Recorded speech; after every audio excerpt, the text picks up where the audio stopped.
हरे कृष्णा दोस्तों, राधे राधे। आप सभी को संतान सप्तमी की हार्दिक शुभकामनाएं। जिस प्रकार से अहोई अष्टमी का व्रत संतान से जुड़ा हुआ होता है, संतान की दीर्घायु, संतान के सुगत भविष्य और उन्हें हर संकट से बचाने के लिए या संतान प्राप्ति के लिए रखा जाता है, उसी तरह संतान सप्तम का व्रत भी अपने आप में विशेष महत्व है। इस दिन माता पिता या दोनों में से कोई भी एक संतान सप्तमी का व्रत रख सकते। संतान सप्तमी का व्रत रखने से घर में खुशहाली, समृद्धि का आशीर्वाद तो मिलता ही है। इस दिन संतान से जुड़ी हुई हर समस्याओं का निवारण भी हो जाता है।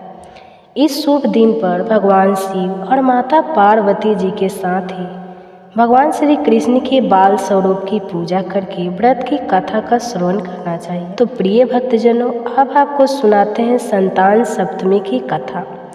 आपसे अपनी संतान की दीर्घायु के लिए, उनके सुखद भविष्य की कामना के लिए इस कथा को सच्चे मन से जरूर सुनिए। एक दिन महाराज युधिष्ठिर ने भगवान श्री कृष्ण से कहा, हे प्रभु, कोई ऐसा उत्तम व्रत बतलाइए जिसके प्रभाव से मनुष्य को अनेकों संसारिक क्लेश दुख दूर होकर वे पुत्र और पत्रवाई एक बार हो जाए। एक बार लोमस ऋषि ब्रह्मराज की मथुरापुर में वासुदेव जी के घर गए। ऋषि राज को आया देखकर वे दोनों अत्यंत प्रसन्न हुए और उनके उत्तम आसन पर बैठाकर उनका अनेक प्रकार से वंदन और सत्कार किया। फिर मुनि के चरणों तक से अपने घर और शरीर को पवित्र किया। वह प्रसन्न होकर उनको कथा सुनाने लगे।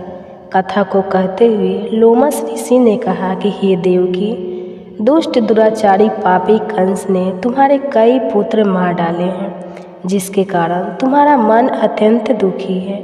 इसी प्रकार राजा नहुस की पत्नी चंद्रमुखी भी दुखी रहा करती थी, किंतु उसने संतान सप्तमी का व्रत विधि विधान सहित, जिसके प्रताप से उनको संतान का सुख मिला। यह सुनकर देवकी जी ने हाथ जोड़कर मुनि से कहा, हे ऋषिराज, कृपा करके रानी चंद्रमुखी का संपूर्ण वृत्तांत और इस व्रत को विस्तार सहित मुझे बताइए, जिससे मैं भी इस दुख से मुक्ति पा सकूं।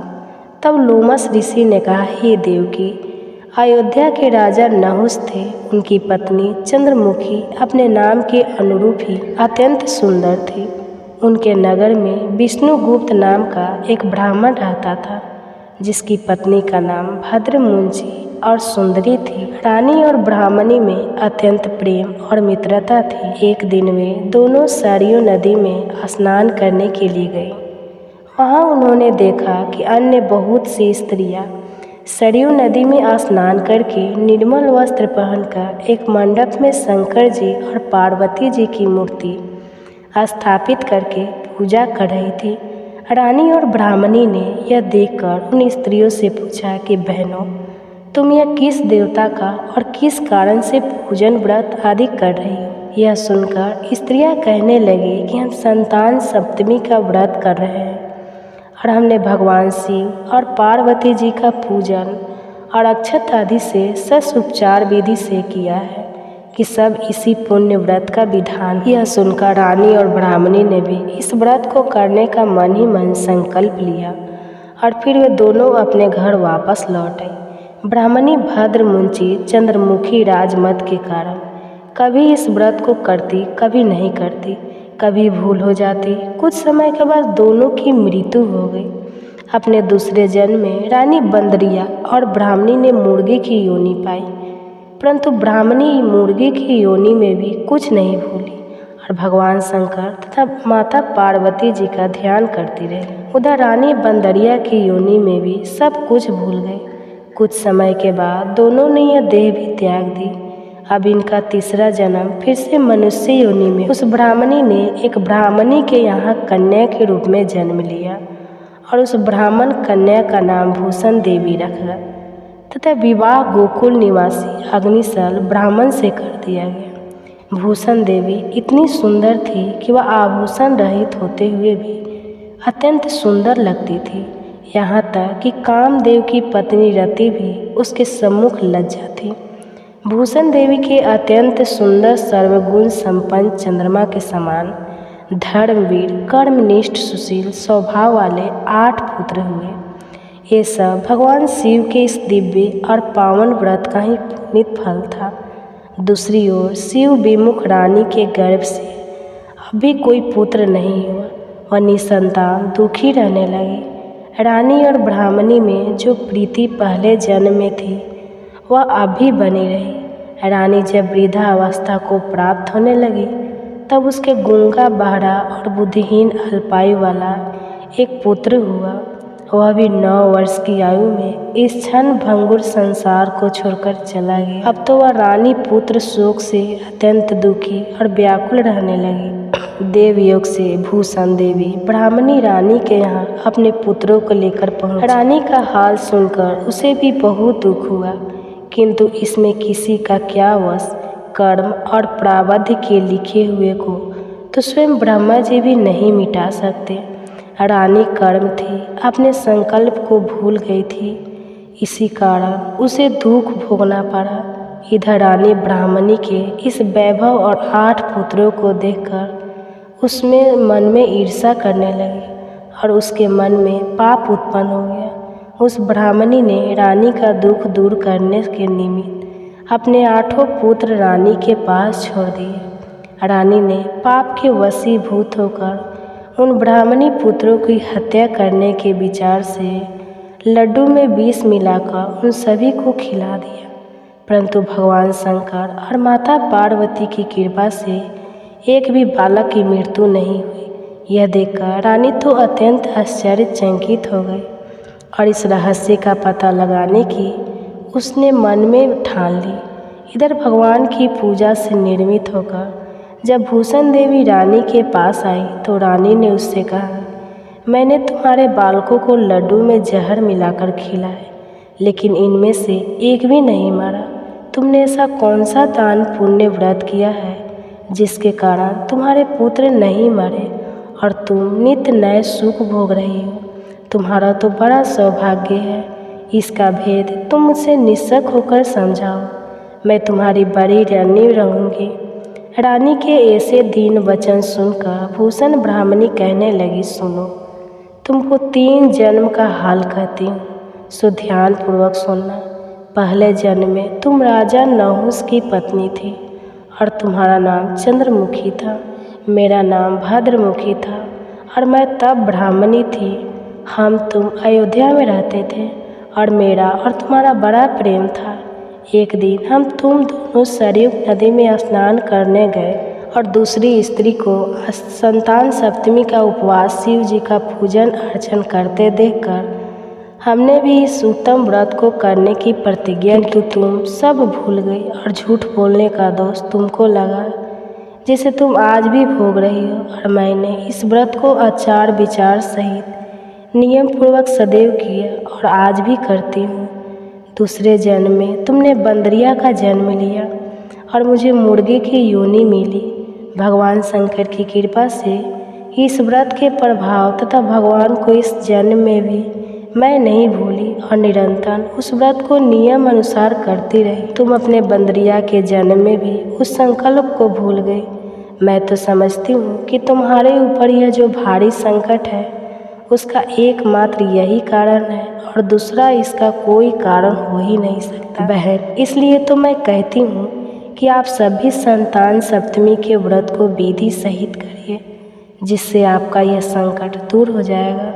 लोमस ऋषि ने कहा, हे देवकी, भूषण ब्राह्मणी के मुख से अपने पूर्व जन्म की कथा तथा व्रत संकल्प इत्यादि सुनकर रानी को पुरानी सारी बातें याद आ गई और वह सच्चे मन से पश्चाताप करने लगा तथा भूषण ब्राह्मणी के चरणों में पड़कर क्षमा याचना करने लगी और भगवान शंकर माता पार्वती जी की अपार महिमा के गीत गाने लगे। उस दिन से रानी ने नियम अनुसार संतान सप्तमी का व्रत, जिसके प्रभाव से रानी को संतान सुख भी मिला और संपूर्ण सुख भोग कर रानी शिव लोक को गई। भगवान शंकर के व्रत का ऐसा प्रभाव है कि रास्ते से भटका हुआ मनुष्य भी अपने रास्ते पर चलने लगता है और अनंत ऐश्वर्य भोग कर अंत में मोक्ष प्राप्त करता है।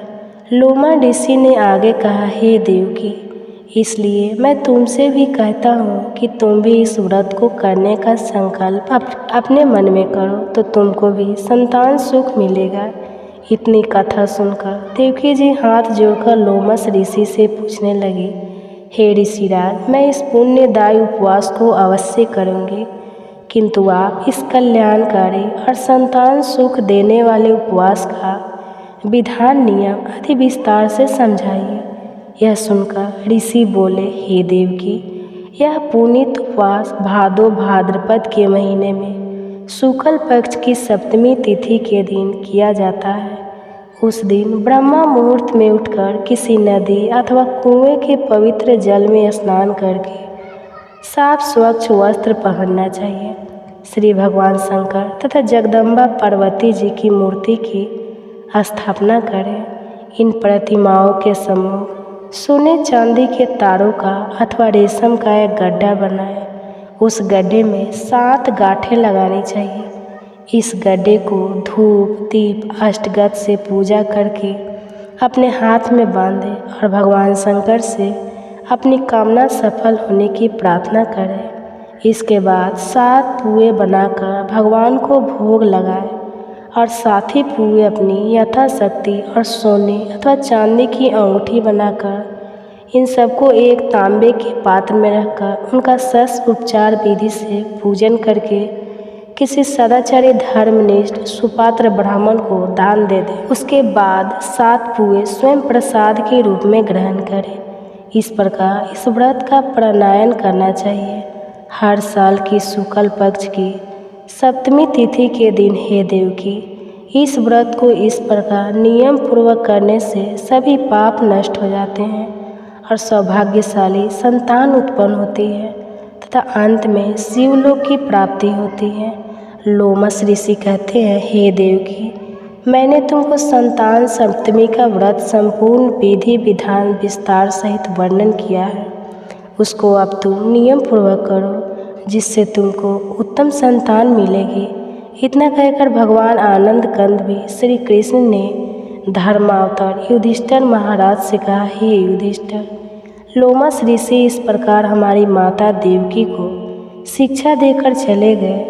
ऋषि के कथन अनुसार फिर हमारी माता देवकी ने इस व्रत को नियम अनुसार किया, जिसके प्रभाव से हम उत्पन्न हुए। यह व्रत विशेष रूप से स्त्रियों के लिए कल्याणकारी है, परंतु पुरुषों को भी समान रूप से कल्याण देता है। संतान सुख देने वाला, समूल पापों का नाश करने वाला यह उत्तम व्रत है, जिसे स्वयं भी करे और दूसरों से भी कराए। नियम पूर्वक जो कोई इस व्रत को करता है और भगवान शंकर तथा माता पार्वती की सच्चे मन से आराधना करता है, निश्चय ही अमर पद प्राप्त करके अंत में शिवलोक को जाता है। कथा समाप्त हुआ। को संतान सप्तमी की हार्दिक शुभकामनाएं। जिस प्रकार से अहोई अष्टमी का व्रत संतान से जुड़ा हुआ होता है, संतान की दीर्घायु, संतान के सुगत भविष्य और उन्हें हर संकट से बचाने के लिए या संतान प्राप्ति के लिए रखा जाता है, उसी तरह संतान सप्तम का व्रत भी अपने आप में विशेष महत्व है। इस दिन माता पिता या दोनों में से कोई भी एक संतान सप्तमी का व्रत रख सकते। संतान सप्तमी का व्रत रखने से घर में खुशहाली समृद्धि का आशीर्वाद तो मिलता ही है, इस दिन संतान से जुड़ी हुई हर समस्याओं का निवारण भी हो जाता है। इस शुभ दिन पर भगवान शिव और माता पार्वती जी के साथ ही भगवान श्री कृष्ण के बाल स्वरूप की पूजा करके व्रत की कथा का श्रवण करना चाहिए। तो प्रिय भक्तजनों, अब आपको सुनाते हैं संतान सप्तमी की कथा। आपसे अपनी संतान की दीर्घायु के लिए, उनके सुखद भविष्य की कामना के लिए इस कथा को सच्चे मन से जरूर सुनिए। एक दिन महाराज युधिष्ठिर ने भगवान श्री कृष्ण से कहा, हे प्रभु, कोई ऐसा उत्तम व्रत बतलाइए जिसके प्रभाव से मनुष्य को अनेकों संसारिक क्लेश दुख दूर होकर वे पुत्र और पत्रवाई एक बार हो जाए। एक बार लोमस ऋषि ब्रह्मराज की मथुरापुर में वासुदेव जी के घर गए। ऋषि राज को आया देखकर वे दोनों अत्यंत प्रसन्न हुए और उनके उत्तम आसन पर बैठाकर उनका अनेक प्रकार से वंदन और सत्कार किया। फिर मुनि के चरणों तक से अपने घर और शरीर को पवित्र किया। वह प्रसन्न होकर उनको कथा सुनाने लगे। कथा को कहते हुए लोमस ऋषि ने कहा कि हे देवकी, दुष्ट दुराचारी पापी कंस ने तुम्हारे कई पुत्र मार डाले हैं, जिसके कारण तुम्हारा मन अत्यंत दुखी है। इसी प्रकार राजा नहुस की पत्नी चंद्रमुखी भी दुखी रहा करती थी, किंतु उसने संतान सप्तमी का व्रत विधि विधान सहित, जिसके प्रताप से उनको संतान का सुख मिला। यह सुनकर देवकी जी ने हाथ जोड़कर मुनि से कहा, हे ऋषिराज, कृपा करके रानी चंद्रमुखी का संपूर्ण वृत्तांत और इस व्रत को विस्तार सहित मुझे बताइए, जिससे मैं भी इस दुख से मुक्ति पा सकूं। तब लोमस ऋषि ने कहा, हे देवकी, अयोध्या के राजा नहुस थे। उनकी पत्नी चंद्रमुखी अपने नाम के अनुरूप ही अत्यंत सुंदर थी। उनके नगर में विष्णुगुप्त नाम का एक ब्राह्मण रहता था, जिसकी पत्नी का नाम भद्रमुंची और सुंदरी थी। रानी और ब्राह्मणी में अत्यंत प्रेम और मित्रता थी। एक दिन वे दोनों सरयू नदी में स्नान करने के लिए गई। वहाँ उन्होंने देखा कि अन्य बहुत सी स्त्रियाँ सरयू नदी में स्नान करके निर्मल वस्त्र पहनकर एक मंडप में शंकर जी और पार्वती जी की मूर्ति स्थापित करके पूजा कर रही थी। रानी और ब्राह्मणी ने यह देखकर उन स्त्रियों से पूछा कि बहनों, तुम यह किस देवता का और किस कारण से पूजन व्रत आदि कर रही हो? यह सुनकर स्त्रियां कहने लगी कि हम संतान सप्तमी का व्रत कर रहे हैं और हमने भगवान शिव और पार्वती जी का पूजन और अक्षत आदि से ससुपचार विधि से किया है कि सब इसी पुण्य व्रत का विधान। यह सुनकर रानी और ब्राह्मणी ने भी इस व्रत को करने का मन ही मन संकल्प लिया और फिर वे दोनों अपने घर वापस लौट आई। ब्राह्मणी भद्रमुंची चंद्रमुखी राजमत के कारण कभी इस व्रत को करती, कभी नहीं करती, कभी भूल हो जाती। कुछ समय के बाद दोनों की मृत्यु हो गई। अपने दूसरे जन्म में रानी बंदरिया और ब्राह्मणी ने मुर्गी की योनि पाई, परंतु ब्राह्मणी मुर्गी की योनि में भी कुछ नहीं भूली और भगवान शंकर तथा माता पार्वती जी का ध्यान करती रही। उधर रानी बंदरिया की योनि में भी सब कुछ भूल गए। कुछ समय के बाद दोनों ने यह देह भी त्याग दी। अब इनका तीसरा जन्म फिर से मनुष्य योनि में। उस ब्राह्मणी ने एक ब्राह्मणी के यहाँ कन्या के रूप में जन्म लिया और उस ब्राह्मण कन्या का नाम भूषण देवी रखा तथा विवाह गोकुल निवासी अग्निशल ब्राह्मण से कर दिया गया। भूषण देवी इतनी सुंदर थी कि वह आभूषण रहित होते हुए भी अत्यंत सुंदर लगती थी। यहाँ तक कि कामदेव की पत्नी रति भी उसके सम्मुख लज्जा थी। भूषण देवी के अत्यंत सुंदर सर्वगुण संपन्न चंद्रमा के समान धर्मवीर, कर्मनिष्ठ, सुशील स्वभाव वाले 8 पुत्र हुए। ये सब भगवान शिव के इस दिव्य और पावन व्रत का ही पुनीत फल था। दूसरी ओर शिव विमुख रानी के गर्भ से अभी कोई पुत्र नहीं हुआ। वह निसंतान दुखी रहने लगी। रानी और ब्राह्मणी में जो प्रीति पहले जन्म में थी वह अभी बनी रही। रानी जब वृद्धावस्था को प्राप्त होने लगी तब उसके गूंगा, बहरा और बुद्धिहीन अल्पायु वाला एक पुत्र हुआ। वह भी 9 वर्ष की आयु में इस क्षण भंगुर संसार को छोड़कर चला गया। अब तो वह रानी पुत्र शोक से अत्यंत दुखी और व्याकुल रहने लगी। देवयोग से भूषण देवी ब्राह्मणी रानी के यहाँ अपने पुत्रों को लेकर पहुंची। रानी का हाल सुनकर उसे भी बहुत दुख हुआ, किंतु इसमें किसी का क्या वश। कर्म और प्रारब्ध के लिखे हुए को तो स्वयं ब्रह्मा जी भी नहीं मिटा सकते। रानी कर्म थी, अपने संकल्प को भूल गई थी, इसी कारण उसे दुख भोगना पड़ा। इधर रानी ब्राह्मणी के इस वैभव और 8 पुत्रों को देखकर उसमें मन में ईर्ष्या करने लगी और उसके मन में पाप उत्पन्न हो गया। उस ब्राह्मणी ने रानी का दुख दूर करने के निमित्त अपने 8 पुत्र रानी के पास छोड़ दिए। रानी ने पाप के वशीभूत होकर उन ब्राह्मणी पुत्रों की हत्या करने के विचार से लड्डू में विष मिलाकर उन सभी को खिला दिया, परंतु भगवान शंकर और माता पार्वती की कृपा से एक भी बालक की मृत्यु नहीं हुई। यह देखकर रानी तो अत्यंत आश्चर्यचकित हो गई और इस रहस्य का पता लगाने की उसने मन में ठान ली। इधर भगवान की पूजा से निर्मित होकर जब भूषण देवी रानी के पास आई तो रानी ने उससे कहा, मैंने तुम्हारे बालकों को लड्डू में जहर मिलाकर खिलाए, लेकिन इनमें से एक भी नहीं मरा। तुमने ऐसा कौन सा दान पुण्य व्रत किया है जिसके कारण तुम्हारे पुत्र नहीं मरे और तुम नित्य नए सुख भोग रही हो? तुम्हारा तो बड़ा सौभाग्य है। इसका भेद तुम मुझसे निस्सक होकर समझाओ, मैं तुम्हारी बड़ी रानी रहूँगी। रानी के ऐसे दीन वचन सुनकर भूषण ब्राह्मणी कहने लगी, सुनो, तुमको 3 जन्म का हाल कहती हूँ, सो ध्यानपूर्वक सुनना। पहले जन्म में तुम राजा नहुस की पत्नी थी और तुम्हारा नाम चंद्रमुखी था, मेरा नाम भद्रमुखी था और मैं तब ब्राह्मणी थी। तुम अयोध्या में रहते थे और मेरा और तुम्हारा बड़ा प्रेम था।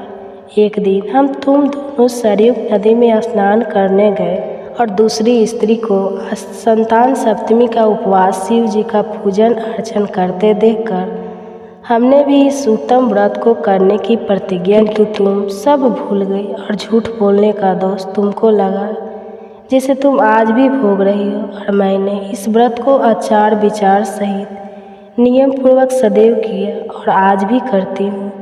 दूसरे जन्म में तुमने बंदरिया का जन्म लिया और मुझे मुर्गे की योनि मिली। भगवान शंकर की कृपा से इस व्रत के प्रभाव तथा भगवान को इस जन्म में भी मैं नहीं भूली और निरंतर उस व्रत को नियम अनुसार करती रही। तुम अपने बंदरिया के जन्म में भी उस संकल्प को भूल गई। मैं तो समझती हूँ कि तुम्हारे ऊपर यह जो भारी संकट है उसका एकमात्र यही कारण है और दूसरा इसका कोई कारण हो ही नहीं सकता बहन। इसलिए तो मैं कहती हूँ कि आप सभी संतान सप्तमी के व्रत को विधि सहित करिए, जिससे आपका यह संकट दूर हो जाएगा। लोमस ऋषि ने कहा, हे देवकी, भूषण ब्राह्मणी के मुख से अपने पूर्व जन्म की कथा तथा व्रत संकल्प इत्यादि सुनकर रानी को पुरानी सारी बातें याद आ गई और वह सच्चे मन से पश्चाताप करने लगा तथा भूषण ब्राह्मणी के चरणों में पड़कर क्षमा याचना करने लगी और भगवान शंकर माता पार्वती जी की अपार महिमा के गीत गाने लगे। उस दिन से रानी ने नियम अनुसार संतान सप्तमी का व्रत, जिसके प्रभाव से रानी को संतान सुख भी मिला और संपूर्ण सुख भोग कर रानी शिवलोक को गई। भगवान शंकर के व्रत का ऐसा प्रभाव है कि रास्ते से भटका हुआ मनुष्य भी अपने रास्ते पर चलने लगता है और अनंत ऐश्वर्य भोग कर अंत में मोक्ष प्राप्त करता है। लोमा ऋषि ने आगे कहा, हे देवकी, इसलिए मैं तुमसे भी कहता हूँ कि तुम भी इस व्रत को करने का संकल्प अपने मन में करो तो तुमको भी संतान सुख मिलेगा।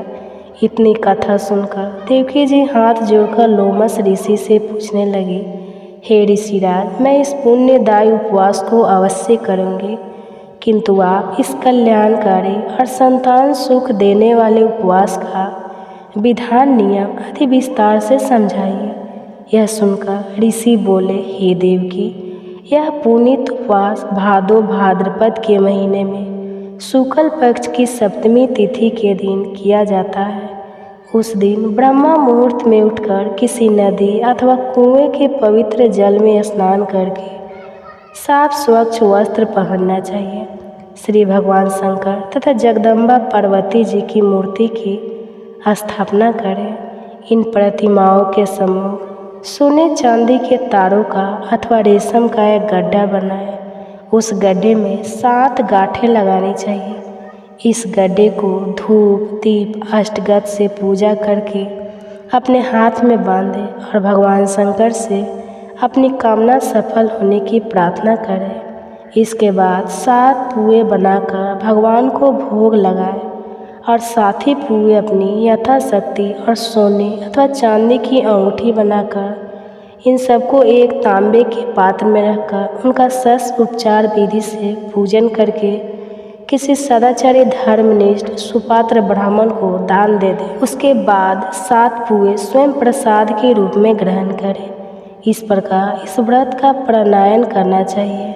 हर साल की शुक्ल पक्ष की सप्तमी तिथि के दिन हे देवकी, इस व्रत को इस प्रकार नियम पूर्वक करने से सभी पाप नष्ट हो जाते हैं और सौभाग्यशाली संतान उत्पन्न होती है तथा अंत में शिवलोक की प्राप्ति होती है। लोमस ऋषि कहते हैं, हे देवकी, मैंने तुमको संतान सप्तमी का व्रत संपूर्ण विधि विधान विस्तार सहित वर्णन किया है, उसको अब तुम नियम पूर्वक करो जिससे तुमको उत्तम संतान मिलेगी। इतना कहकर भगवान आनंद कंद भी श्री कृष्ण ने धर्मावतार युधिष्ठिर महाराज से कहा, हे युधिष्ठिर, लोमस ऋषि इस प्रकार हमारी माता देवकी को शिक्षा देकर चले गए।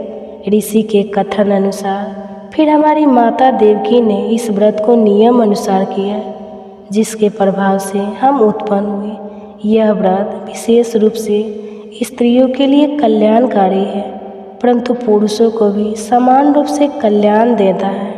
संतान सुख देने वाला, समूल पापों का नाश करने वाला यह उत्तम व्रत है, जिसे स्वयं भी करे और दूसरों से भी कराए।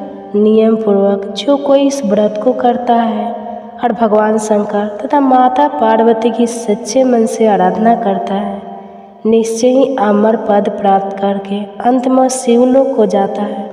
कथा समाप्त हुआ। सप्तमी की हार्दिक शुभकामनाएं। जिस प्रकार से अहोई अष्टमी का व्रत संतान से जुड़ा हुआ होता है, संतान की दीर्घायु, संतान के सुगत भविष्य और उन्हें हर संकट से बचाने के लिए या संतान प्राप्ति के लिए रखा जाता है, उसी तरह संतान सप्तम का व्रत भी अपने आप में विशेष महत्व है। इस दिन माता पिता या दोनों में से कोई भी एक संतान सप्तमी का व्रत रख सकते। संतान सप्तमी का व्रत रखने से घर में खुशहाली समृद्धि का आशीर्वाद तो मिलता ही है, इस दिन संतान से जुड़ी हुई हर समस्याओं का निवारण भी हो जाता है। इस शुभ दिन पर भगवान शिव और माता पार्वती जी के साथ ही भगवान श्री कृष्ण के बाल स्वरूप की पूजा करके व्रत की कथा का श्रवण करना चाहिए। तो प्रिय भक्तजनों, अब आपको सुनाते हैं संतान सप्तमी की कथा।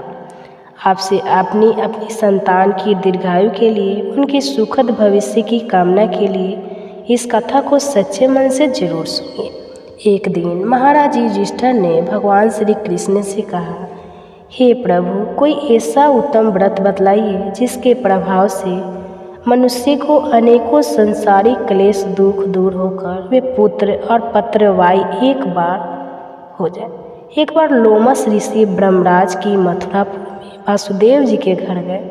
ऋषि राज को आया देखकर वे दोनों अत्यंत प्रसन्न हुए और उनके उत्तम आसन पर बैठाकर उनका अनेक प्रकार से वंदन और सत्कार किया। फिर मुनि के चरणों तक से अपने घर और शरीर को पवित्र किया। वह प्रसन्न होकर उनको कथा सुनाने लगे। कथा को कहते हुए लोमस ऋषि ने कहा कि हे देवकी, दुष्ट दुराचारी पापी कंस ने तुम्हारे कई पुत्र मार डाले हैं, जिसके कारण तुम्हारा मन अत्यंत दुखी है। इसी प्रकार राजा नहुस की पत्नी चंद्रमुखी भी दुखी रहा करती थी, किंतु उसने संतान सप्तमी का व्रत विधि विधान सहित, जिसके प्रताप से उनको संतान का सुख मिला। यह सुनकर देवकी जी ने हाथ जोड़कर मुनि से कहा, हे ऋषिराज, कृपा करके रानी चंद्रमुखी का संपूर्ण वृत्तांत और इस व्रत को विस्तार सहित मुझे बताइए, जिससे मैं भी इस दुख से मुक्ति पा सकूं। तब लोमस ऋषि ने कहा, हे देवकी, अयोध्या के राजा नहुस थे। उनकी पत्नी चंद्रमुखी अपने नाम के अनुरूप ही अत्यंत सुंदर थी। उनके नगर में विष्णुगुप्त नाम का एक ब्राह्मण रहता था, जिसकी पत्नी का नाम भद्रमुंची और सुंदरी थी। रानी और ब्राह्मणी में अत्यंत प्रेम और मित्रता थी। एक दिन वे दोनों सरयू नदी में स्नान करने के लिए गई। वहाँ उन्होंने देखा कि अन्य बहुत सी स्त्रियाँ सरयू नदी में स्नान करके निर्मल वस्त्र पहनकर एक मंडप में शंकर जी और पार्वती जी की मूर्ति स्थापित करके पूजा कर रही थी। रानी और ब्राह्मणी ने यह देखकर उन स्त्रियों से पूछा कि बहनों, तुम यह किस देवता का और किस कारण से पूजन व्रत आदि कर रही हो? यह सुनकर स्त्रियां कहने लगी कि हम संतान सप्तमी का व्रत कर रहे हैं। और हमने भगवान शिव और पार्वती जी का पूजन और अक्षत आदि से ससुपचार विधि से किया है कि सब इसी पुण्य व्रत का विधान। यह सुनकर रानी और ब्राह्मणी ने भी इस व्रत को करने का मन ही मन संकल्प लिया और फिर वे दोनों अपने घर वापस लौट आई। ब्राह्मणी भद्रमुंची चंद्रमुखी राजमत के कारण कभी इस व्रत को करती, कभी नहीं करती, कभी भूल हो जाती। कुछ समय के बाद दोनों की मृत्यु हो गई। अपने दूसरे जन्म में रानी बंदरिया और ब्राह्मणी ने मुर्गे की योनि पाई, परंतु ब्राह्मणी मुर्गे की योनि में भी कुछ नहीं भूली और भगवान शंकर तथा माता पार्वती जी का ध्यान करती रही। उधर रानी बंदरिया की योनि में भी सब कुछ भूल गए। कुछ समय के बाद दोनों ने यह देह भी त्याग दी। अब इनका तीसरा जन्म फिर से मनुष्य योनि में। उस ब्राह्मणी ने एक ब्राह्मणी के यहाँ कन्या के रूप में जन्म लिया और उस ब्राह्मण कन्या का नाम भूषण देवी रखा तथा विवाह गोकुल निवासी अग्निशल ब्राह्मण से कर दिया गया। भूषण देवी इतनी सुंदर थी कि वह आभूषण रहित होते हुए भी अत्यंत सुंदर लगती थी। यहाँ तक कि कामदेव की पत्नी रति भी उसके सम्मुख लज्जा थी। भूषण देवी के अत्यंत सुंदर सर्वगुण संपन्न चंद्रमा के समान धर्मवीर कर्मनिष्ठ सुशील स्वभाव वाले 8 पुत्र हुए। ये सब भगवान शिव के इस दिव्य और पावन व्रत का ही पुनीत फल था। दूसरी ओर शिव विमुख रानी के गर्भ से अभी कोई पुत्र नहीं हुआ और निसंतान दुखी रहने लगी। रानी और ब्राह्मणी में जो प्रीति पहले जन्म में थी वह अभी बनी रही। रानी जब वृद्धावस्था को प्राप्त होने लगी तब उसके गूंगा बहरा और बुद्धिहीन अल्पायु वाला एक पुत्र हुआ। वह भी 9 वर्ष की आयु में इस क्षण भंगुर संसार को छोड़कर चला गया। अब तो वह रानी पुत्र शोक से अत्यंत दुखी और व्याकुल रहने लगी। देवयोग से भूषण देवी ब्राह्मणी रानी के यहाँ अपने पुत्रों को लेकर पहुंची। रानी का हाल सुनकर उसे भी बहुत दुख हुआ, किंतु इसमें किसी का क्या वश। कर्म और प्रारब्ध के लिखे हुए को तो स्वयं ब्रह्मा जी भी नहीं मिटा सकते। रानी कर्म थी, अपने संकल्प को भूल गई थी, इसी कारण उसे दुख भोगना पड़ा। इधर रानी ब्राह्मणी के इस वैभव और 8 पुत्रों को देखकर उसमें मन में ईर्ष्या करने लगी और उसके मन में पाप उत्पन्न हो गया। उस ब्राह्मणी ने रानी का दुख दूर करने के निमित्त अपने 8 पुत्र रानी के पास छोड़ दिए। रानी ने पाप के वशीभूत होकर उन ब्राह्मणी पुत्रों की हत्या करने के विचार से लड्डू में विष मिलाकर उन सभी को खिला दिया, परंतु भगवान शंकर और माता पार्वती की कृपा से एक भी बालक की मृत्यु नहीं हुई। यह देखकर रानी तो अत्यंत आश्चर्यचकित हो गई और इस रहस्य का पता लगाने की उसने मन में ठान ली। इधर भगवान की पूजा से निर्मित होकर जब भूषण देवी रानी के पास आई तो रानी ने उससे कहा, मैंने तुम्हारे बालकों को लड्डू में जहर मिलाकर खिलाया, लेकिन इनमें से एक भी नहीं मरा। तुमने ऐसा कौन सा दान पुण्य व्रत किया है जिसके कारण तुम्हारे पुत्र नहीं मरे और तुम नित्य नए सुख भोग रही हो? तुम्हारा तो बड़ा सौभाग्य है। इसका भेद तुम मुझसे निस्सक होकर समझाओ, मैं तुम्हारी बड़ी ऋणी रहूँगी। रानी के ऐसे दीन वचन सुनकर भूषण ब्राह्मणी कहने लगी, सुनो, तुमको 3 जन्म का हाल कहती हूँ, सो ध्यान पूर्वक सुनना। पहले जन्म में तुम राजा नहुस की पत्नी थी और तुम्हारा नाम चंद्रमुखी था, मेरा नाम भद्रमुखी था और मैं तब ब्राह्मणी थी। हम तुम अयोध्या में रहते थे और मेरा और तुम्हारा बड़ा प्रेम था। एक दिन हम तुम दोनों सरयू नदी में स्नान करने गए और दूसरी स्त्री को संतान सप्तमी का उपवास शिव जी का पूजन अर्चन करते देखकर हमने भी इस उत्तम व्रत को करने की प्रतिज्ञा की। तुम सब भूल गई और झूठ बोलने का दोष तुमको लगा, जिसे तुम आज भी भोग रही हो। और मैंने इस व्रत को आचार विचार सहित नियम पूर्वक सदैव किया और आज भी करती हूँ। दूसरे जन्म में तुमने बंदरिया का जन्म लिया और मुझे मुर्गे की योनि मिली। भगवान शंकर की कृपा से इस व्रत के प्रभाव तथा भगवान को इस जन्म में भी मैं नहीं भूली और निरंतर उस व्रत को नियम अनुसार करती रही। तुम अपने बंदरिया के जन्म में भी उस संकल्प को भूल गई।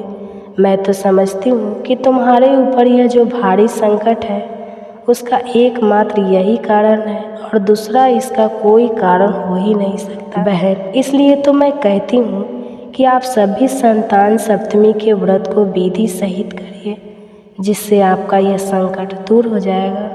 लोमस ऋषि ने कहा, हे देवकी, भूषण ब्राह्मणी के मुख से अपने पूर्व जन्म की कथा तथा व्रत संकल्प इत्यादि सुनकर रानी को पुरानी सारी बातें याद आ गई और वह सच्चे मन से पश्चाताप करने लगा तथा भूषण ब्राह्मणी के चरणों में पड़कर क्षमा याच करने लगी और भगवान शंकर माता पार्वती जी की अपार महिमा के गीत गाने लगे।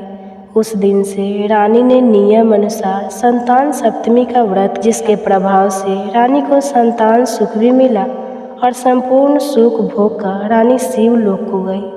भगवान शंकर के व्रत का ऐसा प्रभाव है कि रास्ते से भटका हुआ मनुष्य भी अपने रास्ते पर चलने लगता है और अनंत ऐश्वर्य भोग कर अंत में मोक्ष प्राप्त करता है। लोमा ऋषि ने आगे कहा, हे देवकी, इसलिए मैं तुमसे भी कहता हूँ कि तुम भी इस व्रत को करने का संकल्प अपने मन में करो तो तुमको भी संतान सुख मिलेगा।